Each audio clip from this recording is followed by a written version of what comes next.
Crazy গাইজের নতুন ভিডিওতে সবাইকে স্বাগত জানাচ্ছি। আজকে আমাদের শেখার মেন জিনিস হলো যে আমরা পেন দিয়ে কীভাবে লিখব। তো আমরা সবাই দোকানে গিয়ে অবশ্যই 2 টাকা 5 টাকা 10 টাকা যেমন খুশি দামের একটা পেন কিনে নিই ঠিকই, কিন্তু পেন দিয়ে লিখবো কী করে সেটা কিন্তু স্টুডেন্টসদের মধ্যে একটা বিশাল বড় প্রবলেম তৈরি হয়। সেই প্রবলেমগুলো দূর করার জন্য আজকে আমার নতুন টিউটোরিয়াল ভিডিও। সবাই সকলে সঙ্গে থাকবেন এবং ভিডিওটি শেয়ার করে দেবেন, যাতে যারা এইসব ব্যাপার নিয়ে অনেক প্রবলেম ফেস করে তাদের যেন প্রবলেমটা সলিউশন আসে। তো ধন্যবাদ সকলকে। আমরা দোকান থেকে পেন কিনে নিই ঠিকই, কিন্তু সেটাকে লেখার জন্য আমরা যেটা প্রথম ভুল করে থাকি সেটা হচ্ছে পেনের আগে এই পেছন দিকটাকে ঘুরিয়ে নিয়ে তার রিফিলটা বার করতে থাকি।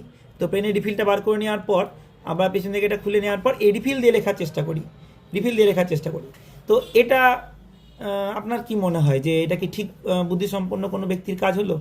তোমরা বড় হচ্ছ, শিখছো, তো আমি স্টুডেন্টসদের অবশ্যই বলবো এই ব্যাপারগুলো মাথায় রাখতে, খুব পুঙ্খানুপুঙ্খভাবে নিজেকে প্রস্তুত করতে পরীক্ষার জন্য, এবং আমার টিউটোরিয়াল ভিডিওগুলো তোমার বাকি বন্ধুদেরকে ছড়িয়ে দিতে, যাতে কিনা খুব সহজে তারা কীভাবে লিখবে সেটার একটা গোপন রহস্য সেটা তোমরা উদ্ধার করতে পারো।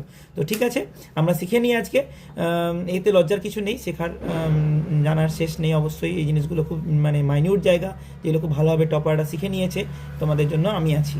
তো যাই হোক, এই জায়গাতে আমরা কী করবো, রিফিলটা বার করবো না। অবশ্যই প্রথম পয়েন্ট, আমরা রিফিলটা যেরকমভাবে ছিল সেরকমভাবে এখানে ঢুকিয়ে দেবো।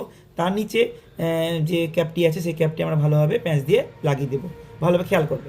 তারপরের কাজ কি? তারপরের কাজ হলো এই যে পেনটা তার মুখের দিকে দেবে, একটা মুখি আছে, এই মুখিটাকে আমাদেরকে খুলতে হবে।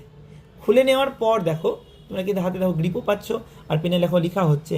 তো এরকমভাবে কিন্তু আমরা কিন্তু পেন দিয়ে খুব সহজে লিখতে পারবো। আশা করি সবাই বুঝতে পেরেছো।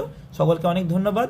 সাবস্ক্রাইব করবে, শেয়ার করবে, বাকি ফ্রেন্ডদের জানিয়ে দেবে যারা এই ব্যাপার নিয়ে সত্যি খুব দুর্বলতা উপভোগ করে। ধন্যবাদ।